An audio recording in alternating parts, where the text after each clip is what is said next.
What up, M&R family? It's your girl Mag. It's Rash. But look, man, today we got a video from the channel Chilling Scares. Title of this one is 5 Disturbing Crimes Caught on Google Street View. Ooh, so it's been a good one. But look, man, y'all hit that like button, subscribe to the channel. But look, man, let's get to this video. Let's get to it. October 2024, a Google Street View car captured what looked like the aftermath of a horrific crime in the small Spanish town of Tahueco. It captured a man loading a large white bag into the trunk of his car. Now, this easily could have had an innocent explanation. However, many noted that the bag's shape looked a lot like a human body. And unfortunately, that is exactly what it turned out to be. The bag contained the remains of a 32-year-old Cuban man named Jorge Luis Perez. He had gone missing in November 2023 after sending a message to his family saying he was leaving Soria, the place he had lived, with a girl he had met, and that he would no longer be using that phone. One of his cousins found this highly suspicious and reported his disappearance to the police. However, despite the investigators' best efforts, they were unable to find any clues that could help them find Jorge. There were no witnesses or any surveillance footage that could point them in the right direction. So, the case went cold for months.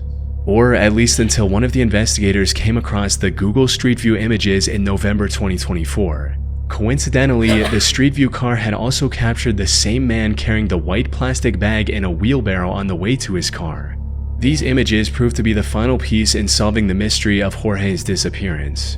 They were able to narrow down the list of potential suspects by tracing the vehicle back to its owner, a 48-year-old Tahueco resident named Manuel Isla Gallardo, who worked at the town hall in the neighboring town. However, Manuel had no prior history of violence or any other illegal activity, making it difficult for the authorities to arrest him without any solid evidence. But after tapping his phone and trailing him for a couple of weeks, the investigators uncovered the connection they were looking for. He was in a relationship with Jorge's partner, and as later investigation would reveal, Manuel and this partner kidnapped and later killed Jorge because of this love triangle. They likely would have gotten away with it as well if not for the Street View images, a discovery that was nothing short of a miracle. You see, the town of Tahueco has fewer than 50 residents, so there were no eyewitnesses to Manuel putting Jorge in his car. Additionally, the Google Street View car just so happened to be driving through Tahueco for the first time in 15 years. Both Manuel and his partner were arrested on November 11th after investigators found more evidence linking them to Jorge's disappearance in their home. Their arrest also led to the discovery of Jorge's remains in a cemetery about 15 minutes from where the Google Street View images were captured, finally bringing closure to his tragic case. In December 2018, the Brisbane Police Department in Australia received a missing person report regarding 46-year-old Priscilla Bruton. She was an American beauty queen who moved to Australia with her daughter back in 2013 to start a new life. Things were going well for Priscilla. However, during the latter half of 2018, she stopped posting on social media and completely cut off communication with her friends and family back in the US. After months of silence, one of her friends contacted the police, sparking an investigation into her disappearance. But she was nowhere to be found. She was last seen at the house of her boyfriend, Mark Waden, who she met during a Zumba class in 2017. However, when questioned, Mark claimed that they had actually broken up back in June 2018. He also suggested that she went missing on purpose to avoid immigration, since she was apparently overstaying her visa by that point. But this wasn't enough to convince the investigators of his innocence, as they also found Priscilla's car just 11 miles from his home. With no other leads, police began to consider the possibility of a potential homicide, and that's where they made a grim discovery. Priscilla was, without a doubt, dead. Even more shockingly, she was buried in Mark's front yard. Cadaver dogs helped pinpoint her exact burial location near the home's entrance, prompting an excavation to recover her remains on June 8, 2019. However, while the investigators did find some evidence from the dig site, most of the body was completely missing, which didn't seem to make any sense. As it turned out, Mark caught wind of the upcoming excavation in May, hired a construction crew to dig up the area with Priscilla's remains, and transported it to an unknown location with a trailer. What he didn't know, however, was that his crime had been captured on camera long before the investigation ever began. In August 2018, a Google Street View car mapped the Bracken Ridge area around Mark's home, and as it passed in front of his property, it captured what appears to be the very grave he dug for Priscilla, right where she was eventually buried. It even showed the trailer he would later use to hide the evidence. This, combined with testimonies from neighbors who saw him digging in the yard at unusual hours, made it impossible for him to play dumb and get away with his crime. He was finally arrested on the 13th of June and is currently awaiting sentencing while under house arrest. Sometime in 2018, Google updated the street view in the Ecatepec de Morelos municipality in Mexico. Among the many new snapshots were the pictures of this rather unassuming empty lot with bags of trash scattered around the overgrown plants. However, those trash bags concealed a horror beyond what anyone in that neighborhood could have imagined. The truth came to light when the local police investigated a string of disappearances in the area and noticed a few similarities. All of the missing individuals were women, they were all young, and most importantly, they had all received calls and messages from the same woman before their disappearance, 28-year-old Patricia Martinez. She lived in a house just 100 meters away from that empty lot with her 33-year-old husband, Juan Carlos Hernandez, and their 4 children. The two made a living by selling clothes, food, jewelry, anything they could right outside their home. On the surface, they appeared to be a perfectly normal couple. But despite their seemingly ordinary lives, authorities kept an eye on them for weeks, suspecting that there was much more going on behind closed doors. Then, on the 4th of October, investigators saw the two walking outside with a stroller. They suspected the stroller was carrying the 2-month-old daughter of a missing woman who had vanished together with her mother a month prior. Hoping to prevent any harm to the baby, the investigators moved in and apprehended both Patricia and Juan. However, when they inspected the stroller, its contents left them in disbelief. Instead of a live child, it contained the dismembered remains of a woman. The couple was headed to the empty lot near their home to dispose of the evidence of their horrific crime. But this was only the tip of the iceberg. As the cops searched their home, they discovered dozens of dismembered human remains stored in their fridge, wrapped in plastic bags, and some encased in cement. The cement bags in their home also matched the ones that were scattered throughout the empty lot seen on Google Street View. Soon after their arrest, Juan admitted to everything and revealed the true extent of their gruesome crimes.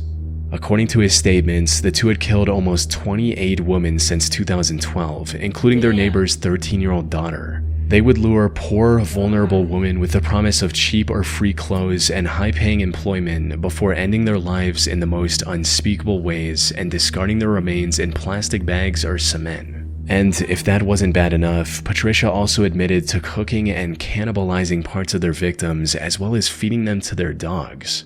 However, the most shocking part of it all was Juan's complete lack of remorse, with him boldly declaring his hatred of women and vowing to do the same again if he was ever given the chance. Y prefiero que mis perritos coman carne de estas mujeres a que ellas sigan respirando mi oxígeno. Y mientras yo siga aquí en la tierra, voy a seguir haciendo todo el daño que yo pueda. Y divirtiéndome de ese daño. The only silver lining in this entire case is that the baby was unharmed. They had actually sold it to another couple for 15,000 pesos, or about $770. These buyers were later arrested and the baby was rescued safely. As for Juan and Patricia, they were sentenced to nearly 350 years behind bars, where they remain to this day. That's good. That's crazy. If you go to this location in Barron, Wisconsin on Google Street View, you will see cop cars and police tape surrounding this residence. On October 16, 2018, this Street View car captured the aftermath of one of the most monstrous crimes in Wisconsin's recent history. It happened a day earlier when the 21-year-old Jake Thomas Patterson knocked on the Kloss residence at around 12:50 a.m. and claimed to be a cop. James Kloss came to the door and demanded to see Jake's badge before opening the door. In a fit of rage, Jake raised the shotgun he'd brought with him and shot James through the door. He then fired another shot to break the lock and enter the house. Meanwhile, Denise Kloss locked herself and her 13-year-old daughter Jamie in the bathroom and made this disturbing 911 call. County 911, where is your husband? Somebody at my farm. Hello?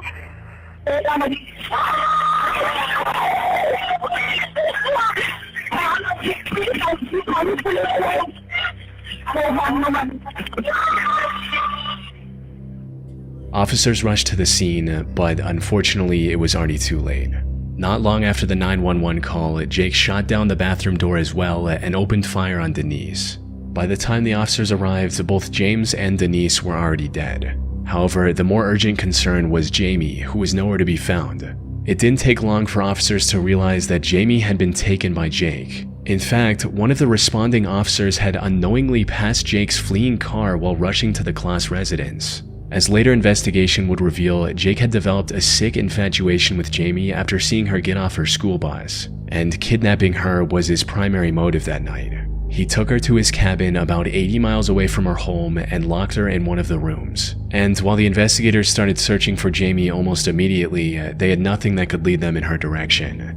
The FBI even put out a nationwide missing person report and offered a $25,000 reward for any information that could lead to Jamie's rescue. Unfortunately, none of this led to anything substantial, and the hope of finding her alive kept declining with each passing day. But then, on January 10th, 2019, the Wisconsin Police Department received a call they never expected. Douglas County 911. Hi. I have a young lady at my house right now, and she says her name is Jamie Kloss. As it turned out, Jamie escaped Jake's cabin 88 days after her disappearance and asked for help from one of his elderly neighbors. So how did she come up upon your cabin? I was walking my dog, and we were almost home, and she was walking towards me, crying, saying, "You gotta help me, you gotta help me." She pulled off this remarkable escape by carefully studying Jake's routine for weeks, tracking when he left and how long he was gone, waiting patiently until the perfect opportunity revealed itself. After getting in contact with the police, she told them everything she knew about her kidnapper, resulting in Jake getting identified and arrested following a traffic stop. Jake stood trial on May 24, 2019. He pleaded guilty to all charges and was given 2 life sentences without the possibility of parole, plus 40 additional years in prison. In February 2011, a Google Street View car captured what looked like an abduction in progress in Sao Paulo, Brazil. It shows a burly man saying something to a woman while she's trying to get away, while a car with an open trunk is parked nearby. The next slide shows the man restraining the woman, while we can also see another man strangely sitting in the car's trunk. And the next slide provides a clear view of the scene, showing the man in the white shirt seemingly trying to force the woman while she bites his hand in what looks like an attempt to break free. However, the final slide is even more unsettling as it shows the parked car driving away with neither the woman nor the man in the white shirt visible anywhere. Unfortunately, despite the alarming circumstances shown in these snapshots, I couldn't find any additional information about the alleged kidnapping. No news articles, missing person reports, or criminal investigation records. It's almost as if the crime never happened, which, given the situation, isn't entirely out of the realm of possibility. There's a good chance that this disturbing scene has a perfectly innocent explanation. Maybe the white shirt man and the woman know each other, and instead of an attempted abduction, he's simply trying to tickle her. This would explain why he has a cheerful, almost smug grin in one of the snapshots, and why she's holding onto her cigarette while trying to free herself from a presumably dangerous situation. But even with all that in mind, the possibility that this was a real crime that just flew under the authorities' radar is also just as possible. The lack of reports and news articles doesn't necessarily mean nothing happened. It could just as easily point to a bigger systemic issue with bribery, corruption, and cover-ups that allow serious crimes to stay hidden in plain sight. Curiously, Google has since removed the most ominous snapshot from Street View for some unknown reason. Unfortunately, it's been over 14 years since these images were captured, and without any new evidence or leads, this case likely will forever remain a mystery. That's crazy. It's crazy what Google be snapping. Shout out the channel Chilling Scares, man. Yeah. This was Google. Why? That's wild. Google Earth the pictures. Yeah. This is wild. This is wild. Wow. Let us know in the comments what y'all think about this, man. This is wild. Hey, thank you for the Google thing. Man. That's Catching stuff. And that's the car driving by, taking the pictures. Wow. But look, man, y'all hit that like button, subscribe to the channel. But look, man, we catch y'all on the next video.